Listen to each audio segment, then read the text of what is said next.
Hello. By now you are fully established as an NCP and you have managed to survive the first month on the job. We're happy for you. But by now you will probably have to deal with one of the greater challenges faced by NCPs, finding the right funding opportunity for those who seek your advice on Horizon 2020. And let's be honest, who has never faced the challenge of finding the right opportunity for a researcher and their idea? As a Societal Challenge 6 NCP, and given the integration of SSH in all parts of Horizon, there are plenty of funding opportunities that might be of interest for your community. But this also means that there is plenty of information and documents to go through before you can find the right one. So where do we start? First of all, get to know your client. Don't expect to provide a detailed list of funding opportunities for an entity during your first meeting or conversation. This first contact is mainly for you to understand what they want to do and what they are looking for. It's crucial to create this small profile based on their research interests, their past experience with Horizon and interdisciplinary teams, and what's their priority in terms of funding. Different entities have different interests, experiences, and priorities, and the profile will help your search for the funding opportunity that best suits your client's interests and priorities. The next step is to define what you are looking for. With this small profile in hand, you now have a clear idea for your search. You probably know if your client wants or doesn't want to coordinate a proposal, the thematic focus of their past activities, and you also assess their past experience in terms of projects and Horizon. So this is the time to define your search terms. Imagine an SSH research center coming to you. They have been working on projects about inequalities, health, and well-being. With these keywords, you will probably look for topics on Societal Challenge 1 and Societal Challenge 6. With a profile and your search terms in hand, we can now dive in Horizon 2020 opportunities. Start with Pillar 2 and 3. They share the same top-down logic, and you can search in the text topics to look for opportunities for your clients. There are three main resources you can use in your search. The first one is Net for Society Opportunities Document, where the relevant funding opportunities for SSH researchers are compiled. Here, you already know that you will very likely find topics where SSH contribution is crucial to create a project. Of course, you will have to go through the document based on the profile and search terms you are basing your search on. The second resource you can use is the Funding and Tenders portal. Here, you can also find the flagged SSH topics, but you can also do a free search, which is helpful if you want to use specific keywords. Again, you will have to screen the results to see if the topics are relevant. The third resource are your colleagues. They can help you make an informed decision on whether or not a certain topic outside Challenge 6 is right for your client. So, ask around. For Pillar 1, the story is a bit different. Here, you need to understand what the purpose of these programs is, what they fund, and how these elements allow your clients to develop and implement their ideas. Now, it is very likely that for one client, there might be more than one funding opportunity. Our job is to come up with possible participation scenarios based on a tailored search for funding opportunities. These scenarios build on their profiles, and we can outline the next steps for their participation. But after all this work, you can come to the conclusion that there are no available topics on Horizon 2020 that fit your client's needs. It is not the best thing to tell your clients, but if this happens, honesty is the best strategy. And to fill in the awkward silence that usually follows this kind of statement, please keep in mind that Horizon 2020 is not the only funding program for research and innovation. At the EU level, there are other programs that might be of interest to potential Challenge 6 applicants. The Rights, Equality and Citizenship Program or the Justice Program, or even Creative Europe provide opportunities. You can also probably find national funding opportunities and mention this to your clients. Sometimes being thoughtful is more important. As an NCP, you can only advise your clients based on information they provide. The decision of whether or not to apply is theirs. Our role is to assist them in this process the best way possible and provide support in case they decide to apply. If they decide not to apply, you will very likely find yourself doing step 1 to 4 all over again when new funding opportunities are available. In fact, you will find yourself doing this process countless times, and that is okay. It means that your community finds your guidance relevant. And that is what being an NCP is all about.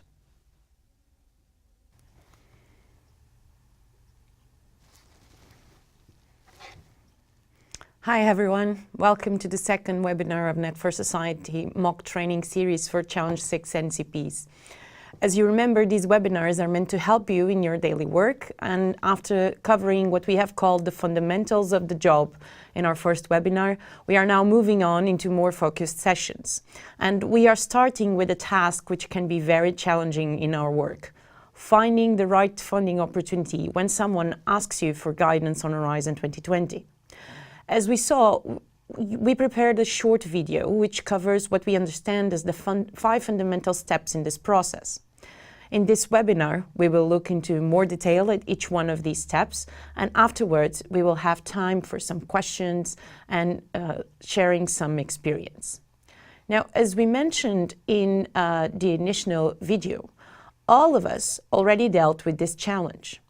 Some cases are obvious. During the first meeting, you can already mention 1 or 2 topics that you believe would be a good choice, but other cases are harder to access, not just because from the start you have the feeling that you will come out of the process with nothing to show, but also because the profile you get might take you into different directions and make this search a bit harder. Of course, that as an NCP, we already know, since we will have to deal with this last part very closely. With SSH integration in the other parts of Horizon, we can assume that it is very likely that potential Challenge 6 applicants and SSH researchers find interesting opportunities outside Societal Challenge 6 work program.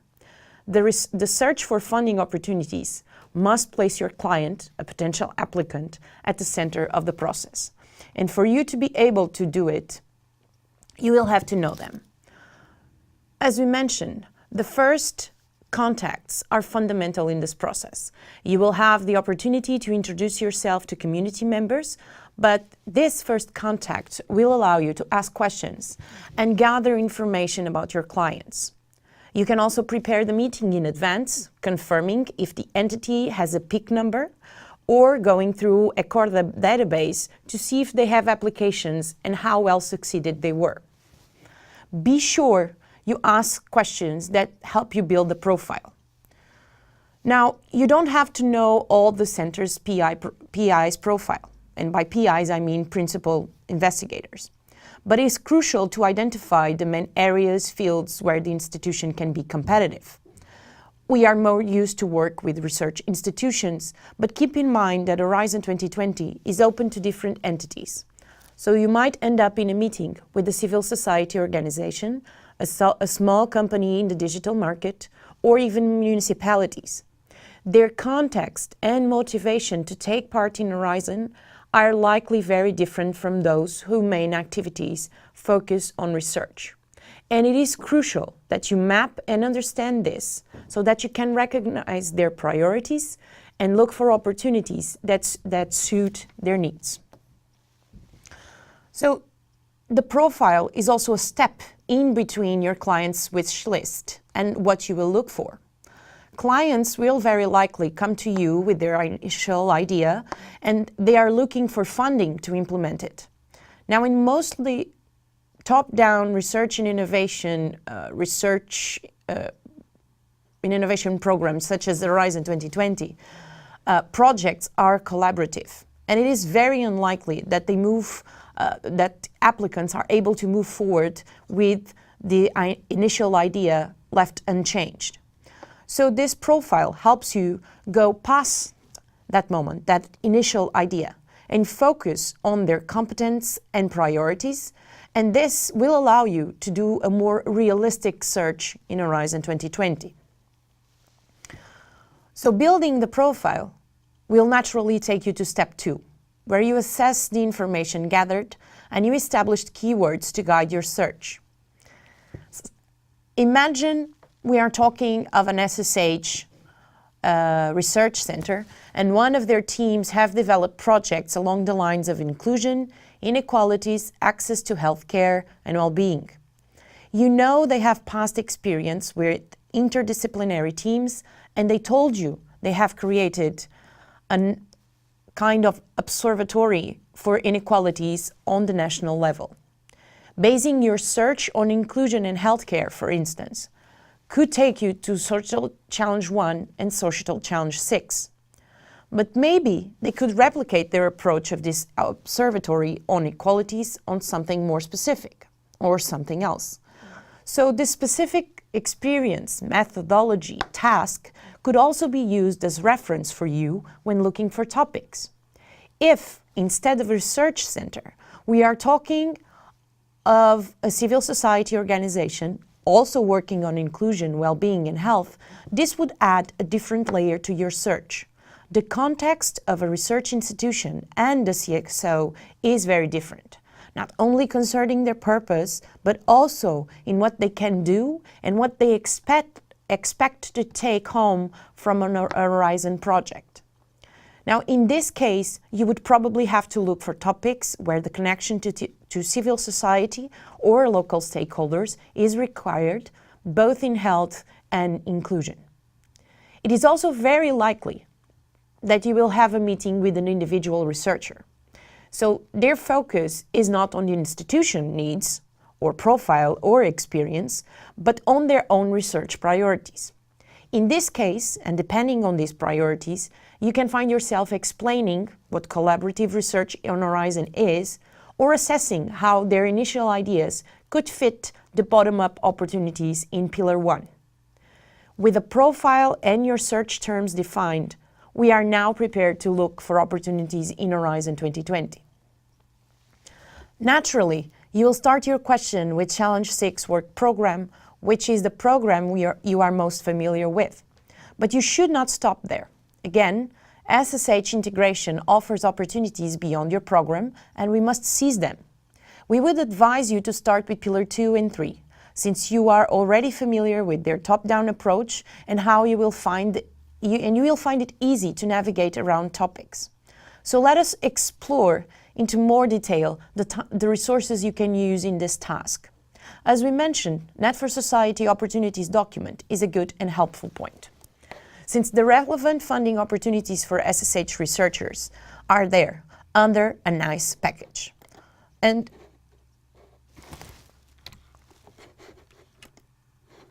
you can also use the funding and tenders portal. Let's do a free search. I'm going to open the page and I'll do a free search with you. So as you can see, I have established already a search based on the keywords civil society. And for the forthcoming and open calls, we have 4 results. Supporting public authorities in the energy challenge, and we also have the security one, and on challenge 2 below. So this means that you would probably have to look into a specific topic. Now, if we have a CSO working on inclusion, for instance, then maybe the first topic I would look into would be this one, because in the title it is mentioned the need for a participatory approach. Of course, with a profile in hand and after the initial conversation with your client, you can go through the topic and pay attention to details about the tasks, what is expected from the consortium and everything. So this requires not only that you do the profile and narrow the keywords for your search, but that you also search and analyze the results that come up during your search. Now, we only got 4 results for civil society. But for instance, we also know that the Commission very much likes mentioning stakeholders in the topics. So as you can see, there's a full list here of terms that involve stakeholders, okay? So I will just do a search as stakeholders and see what we have.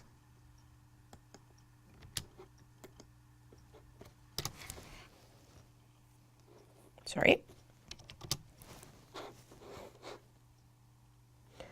So for now, open, we have only 2 topics. Keep in mind that most of 2019 topics are closed and the 2020 topics are not published yet. So by the time they're published, and if you do this search, you will get more results. Now getting back to our presentation. Of course, before we get into pillar 1, let me just mention the third resource that are fundamental. And they are your colleagues, because they can help you make an informed decision on whether or not a certain topic outside Challenge 6 is right for your client. And you can go to your colleagues at 2 different moments. On an initial phase of your search to check if they remember a topic in their work program that could be relevant for an entity such as the one you profiled. And you can also discuss with them later on, after doing an initial screening of their work programs, and confirm if you read the topic right and if they agree with your choice. You might have to skip this when you are looking for funding opportunities because your colleagues are not in the office, it's not possible to talk with them. But remember that this connection might be crucial later on in case your client decides to submit a proposal in one of your colleagues' programs. The sooner you enable this connection, the better. Now, into pillar 1, you need to understand that the story is a bit different in terms of search. Here you need to understand what the purpose of these programs is, what they fund, and how these elements allow your clients to develop and implement their ideas. The research infrastructure program is very specific in this sense, and as a result, it is not the most popular place to look for funding. But you can still explore Marie Curie actions, which are not only relevant for individual researchers interested in developing research in or out of Europe, but they are also relevant for small companies and civil society organizations specific in the RISE actions. You should also consider FET, Fast and Emerging Technologies program. Don't let the reference to technology scare you. FET Open are totally bottom-up, and if your client is on the digital humanities field, for instance, it might be worthy to have a look. And then there is the opportunities in the European Research Council. As we know, this is the holy grail for researchers. It is totally bottom-up. It relies solely on excellence criterion, mainly the excellence of the principal researcher and their idea, and is organized into career stages. So when a philosopher comes to you, this is usually a safe option to go. Now, once you have mapped and analyzed the opportunities, you can create possible participation scenarios. These scenarios present possible paths to your clients and details, for each case, what they could do in terms of tasks, why their expertise is relevant. These scenarios could also include an analysis in terms of next steps for proposal preparation in case the entity or the researcher decides to move ahead. Here, the reference to the Net for Society Research Directory is a must, of course, but in the case of SSH flag topics, and if you are dealing with more skeptical clients, Net for Society fact sheets come in hand. As we mentioned before, it is also possible that in a given time, no relevant funding opportunity is available. During the video, we mentioned that there are some EU programs that we can explore, and let me show you now where you can find this info, okay? let me just go back to the Funding and Tenders portal so that we can go there again. So as you know, when we are doing a search in the Funding and Tenders portal, we always have to look and pick Horizon 2020, otherwise we will go someplace else. If I remove this filter and I do this, apply for a program, you can see a full list of different programs that are available and that have the information here in the Funding and Tenders portal. Now, I mentioned 3 for you, and all 3 of them are here in the Funding and Tenders portal, and you can find the information here. The first one that I mentioned was the Rights, Equality and Citizenship Program. Okay? Now, keep in mind that these are programs that don't fund exclusively research or innovation activities, but there might be a much needed component in terms of research in the opportunities they publish. Okay? So,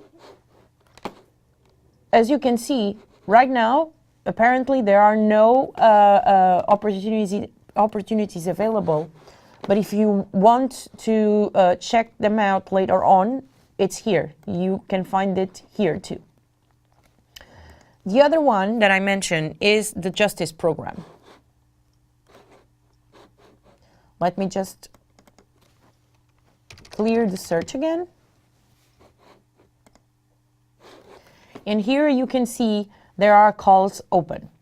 And for instance, we have action grants to support national, transnational, and judicial cooperation, but you could also easily find, for instance, a topic like this one: capacity building for litigating cases relating to democracy, rule of law, and fundamental rights violations. As I mentioned, this might not involve research activities, but it doesn't mean that the knowledge and experience from your clients doing research on these topics are not relevant. So they can still be a part of it. And in fact, at least in Portugal, I have knowledge of SSH research centers that have in fact optimized these possibilities, and they have now Horizon 2020 projects running, but they also have projects in this Justice Program. Now, the other program that I mentioned, and I just want to draw your attention to, is the Creative Europe program. Now, Creative Europe is not meant for research. It's in fact the program that funds, for instance, the European Cultural Capital, but it also funds other activities, namely media, audiovisual, and everything. So if you have clients, for instance, an association, a cooperative that come to you and say they want to work in cultural heritage, well, you can, of course, explore which are the opportunities for this kind of stakeholder in Horizon 2020, and we would probably find some in the upcoming work program. But you can also mention to them, well, there is this program that is specifically made for culture. It's called Creative Europe, and it is very likely that in your own country there are representatives of this program. So you can explore the program webpage specifically and advise them to contact the person in charge directly to find information. And this is the case for Creative Europe. I have to tell you that for the Justice Program and for the Rights Program, I have searched for contacts, or at least for a reference that would be similar to the NCPs, and I wasn't able to find it there, so I cannot provide you with that kind of detail. We will try, though, when we publish the video, to have more information on this topic to make your life easier. Now, so we have explored so far the need for you to cover Pillar 1, Pillar 2 and 3, to go to Pillar 1, and also to allow yourself to mention programs that are not Horizon 2020, in case no opportunity is found in Horizon. Now, another important idea that you should convey at this moment is that in these participation scenarios, they don't have to pick just one possible path. They can juggle between these opportunities the way they see fit and possible, of course. Now, submitting a proposal as a coordinator to Challenge 6 does not prevent a researcher from applying to an ERC.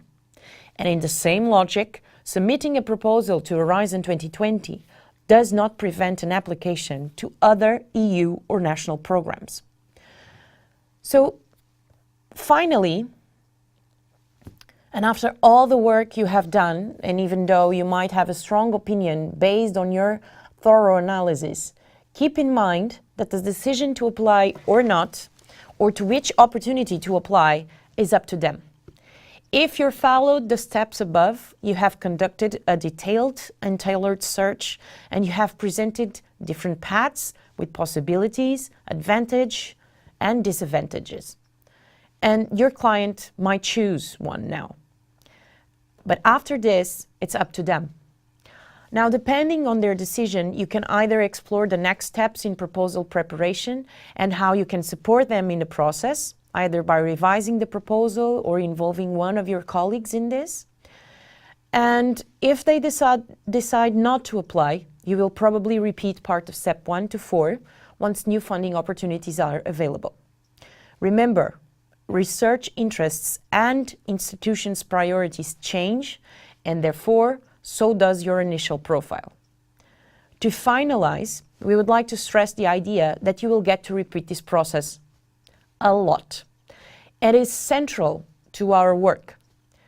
This process is relevant, not just because of the final result in terms of finding the funding opportunity. Of course, being able to present a tailored portfolio of funding opportunities is important. But there are other things that you can gain from this process as an NCP.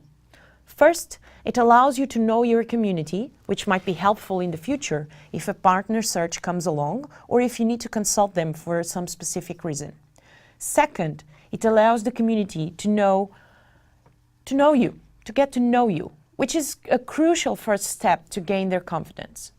Third, and even if you don't find an opportunity in Horizon 2020, showing your commitment by mentioning other funding programs creates trust in your work and your commitment with the community.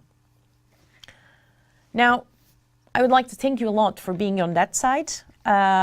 You can send us now some questions or just share your experiences on this topic. I'm sure all of us have some stories to tell that can be used as lessons. And I would also like to apologize because my voice still sounds a bit strange. Those who met me last week knows that I was suffering from aphonia, so I'm glad I'm standing here and talking to you all. So, we are waiting for your questions. In case you have trouble connecting to the chat, please send me an email. I have my email inbox here open, and I will check it in case you send me your questions. Now, in the meantime, and while we wait for the questions or experiences to come in, let me share with you, just like we did in the first session, some personal experience on this, in fact, on our role to guide on this initial step the potential applicants. I had an event for Challenge 6 opportunities in one city in Portugal, and in the end we had bilateral meetings scheduled with potential applicants. And so in that specific moment, a group of researchers from a research center came to me, and they told me that some member of their network approached them and advised them to submit a proposal to Social Challenge 5 environment. And they hadn't thought about this first. They had considered submitting the two topics related, for instance, in Challenge 6 with inclusion and urban environments. We had a topic which was very much aligned with this kind of priorities, and all of a sudden someone approached them and mentioned this topic. So what was my role? And then afterwards, my colleagues' role. Well, first of all, we analyzed. We had this first meeting where they exposed their doubts and their questions, and they were basically seeking for advice. So in this case, you don't have to look into detail into different funding opportunities, because the client comes to you with 2 opportunities already identified. But this doesn't mean that you don't have to create this small profile. So what we did was we looked into the institution to check past experience with Horizon, past experience with coordination and participation in projects, and we looked into that specific team and their expertise in the field. And after this, we took it to the next level. And what we did was we compared both topics, one for Challenge 6 and another one for Challenge 5, to see which one would allow them to create a competitive proposal. And after discussing this with my colleagues from Challenge 5, we decided that, well, it would be very, very interesting to have a coordination by an SSH research center in a topic for Societal Challenge 5. This topic was flagged, we had the SSH flag, and it was about, in fact, changing urban landscapes but with the overall concern of promoting inclusion. So based on this profile, and after analyzing the topic, we were able to advise the client to pursue a submission in Societal Challenge 5, where we thought the application would be more competitive.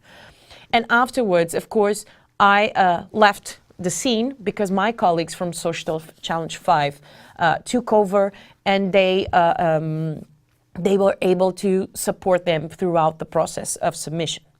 And gladly, this was a successful example, not only of SSH integration, but also of stories of SSH research centers being able to coordinate proposals outside Societal Challenge 6.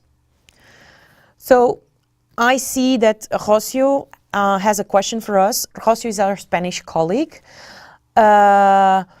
And she's questioned me if these other programs have national contact points as we have for Horizon. I couldn't find them. I could not find the contact, and I have tried very, very hard.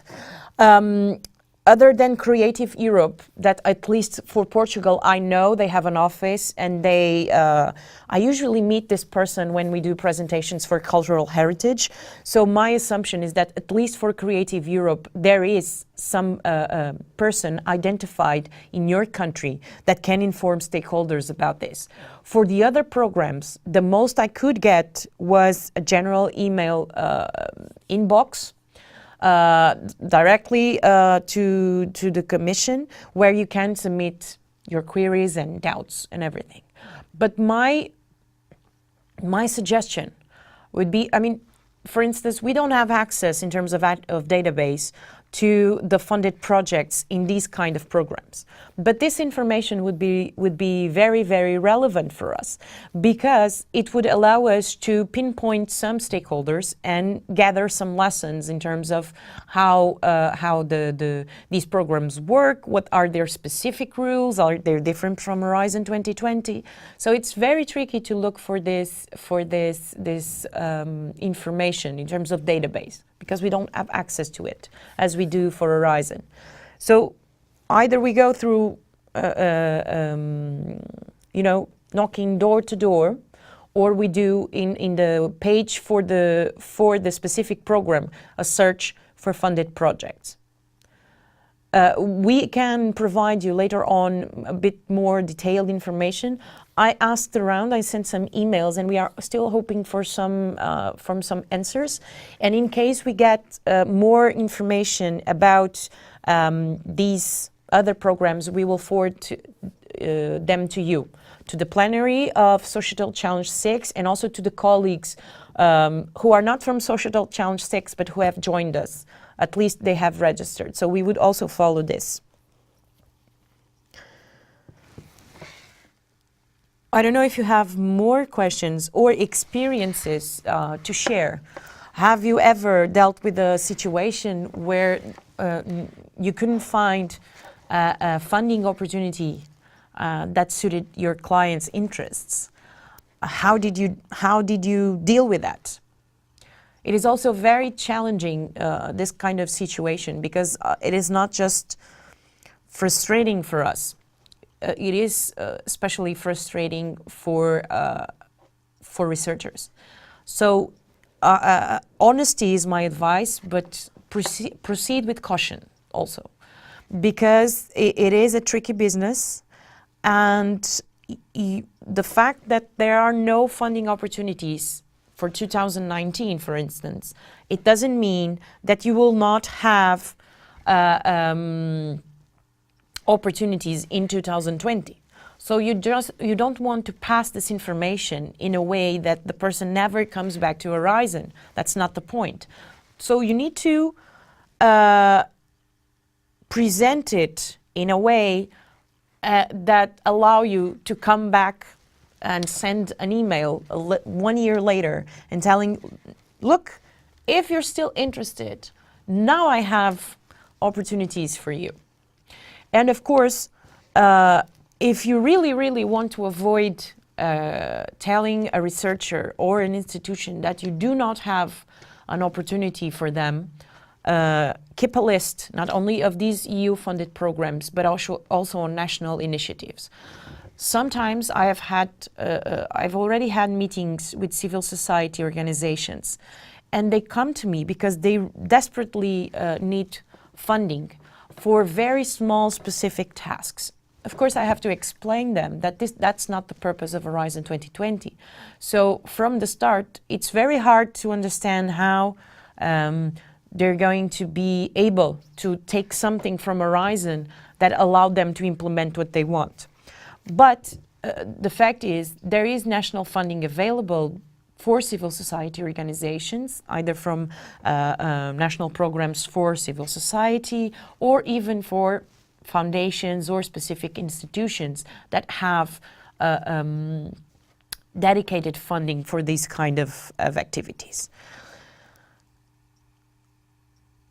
So let me just check my email if in case we got some questions.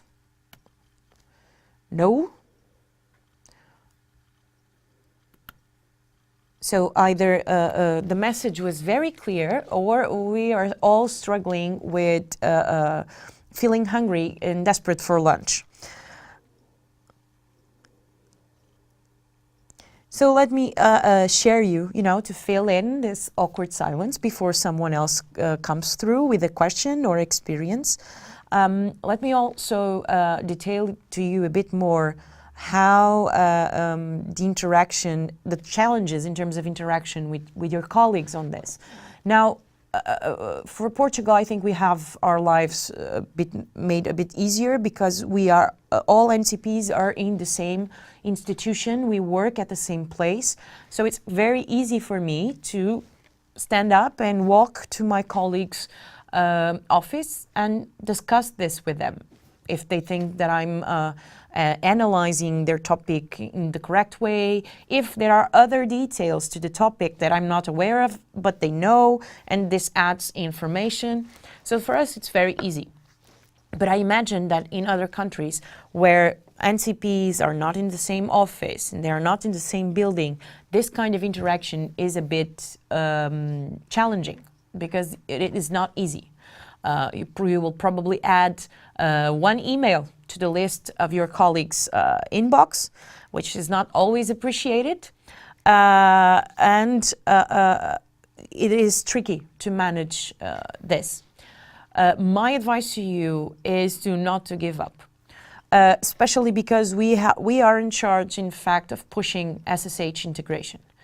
And some people are more open to it, some people have more reservations on it, but from my experience, those who still have some reservations on it is mostly related with the fact that they don't know exactly what contribution an SSH researcher can give. If you manage to, in a short sentence, explain why it is relevant, for instance, in a health topic, to have someone from sociology providing their input, and if you can explain this in a very, very easy way, then probably you have removed the first obstacle to a more collaborative approach and client-centric services being provided to the community.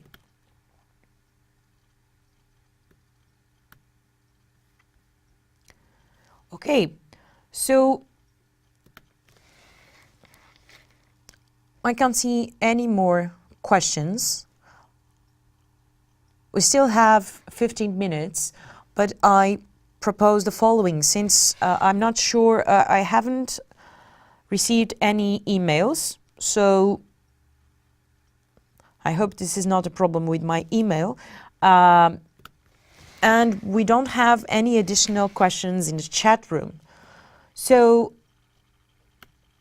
oh, thank God, our colleagues came through.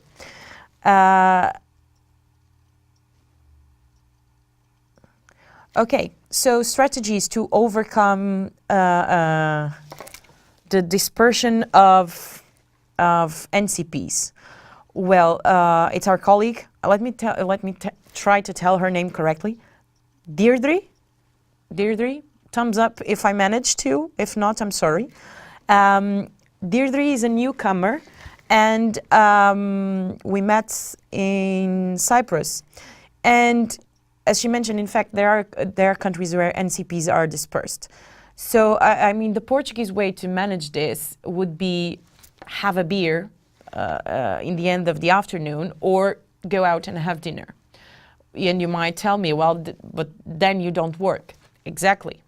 That's not the first step. The first step is for you to bond with your colleagues, so that by the time you send them an email, your email becomes their top priority, because they understand the need to work together. And just as in Brussels, many things are solved and dealt with during coffee breaks, as we all know, or at the Luxembourg Square, as we like to say. Well, a lot of things can also be discussed and decided during coffees with your colleagues, during lunches, or during a sunny afternoon fueled by a beer or a lemonade for those who don't drink beer. So this is the informal way. Here we also have a monthly meeting, which is kind of mandatory for us. So unless they call us to Brussels, our presence at this meeting is mandatory. And in here we share, basically we share the work that we have been doing, what is the situation or the focus of the work programs, which are the main tasks in our hands, and for which tasks we would like help from our colleagues, which is also great. I think that this is also useful for everyone to have at least an overview of the work being conducted by colleagues. And finally, I have to tell you that recently we have started working with more collaborative tools. Of course, we used to work with Skype and everything, but now we have been using more collaborative tools that allow you to share documents, edit documents in a group, and this has in fact improved a lot our ability to reply to queries from our colleagues, but also to give a more detailed and timely contribution. Because sometimes emails, take time to read and analyze. And when you use a collaborative tool to share documents and ask for input, it's like a conversation. You're not sitting at a coffee shop or nothing as that kind, but it's still a conversation taking place. And you're able sometimes to solve problems easier and faster rather than sending an email. So that would be my advice. Informally, promote social interaction, bonding moments with your colleagues. The second would be establish a moment, you know, in the working time, working hours, to gather and exchange your views.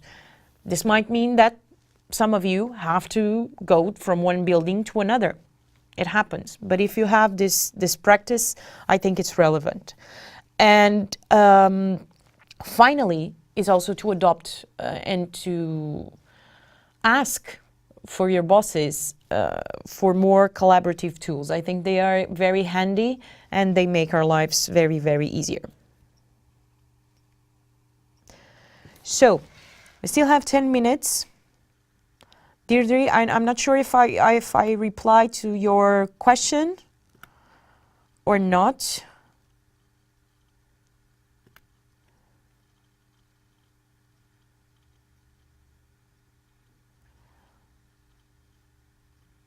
And I know we don't have emails with additional questions. So in the meantime, and to give you the last chance to pose a question, let me just emphasize two aspects. What we outlined here is a process. The exact way, and it's a process, it's a suggestion of a process. The exact way how you're going to build it, what kind of information you will bring to the profile, how you're going to build it, everything that's up to you. It's what works for you and allows you to provide this service to the community. So there are no, I would say there's no magic formula for finding the right funding opportunity, but there are a good practice in terms of process to get to the results. Now, and finally, and before we check if there are other questions or not, let me also tell you that this is the first webinar in this series where we deal with more specific questions regarding our daily work, and we would very much like your contribution and suggestions for the upcoming webinars. We will finish our series before the end of summer, so that you can, go on holiday and take these nice videos with you and check them online in our YouTube channel and reflect a bit on them. And then when you come back in September, you are fully equipped to get back to work. But we are still preparing the last, the upcoming webinars. So any suggestion that you have on topics, on specific aspects, difficulties that you have felt during your daily work, that would be of utmost importance, and it would really be meaningful if you could send us your suggestions. In the upcoming days, you will receive an email once the video is available in our YouTube channel, and you will also get a feedback survey. It's a Google survey link. It will not take you more than 5 minutes to fill in, but here in this survey you can add the specific topics that you think would be useful for us to address in the upcoming webinars. So please help us improve and prepare the next session.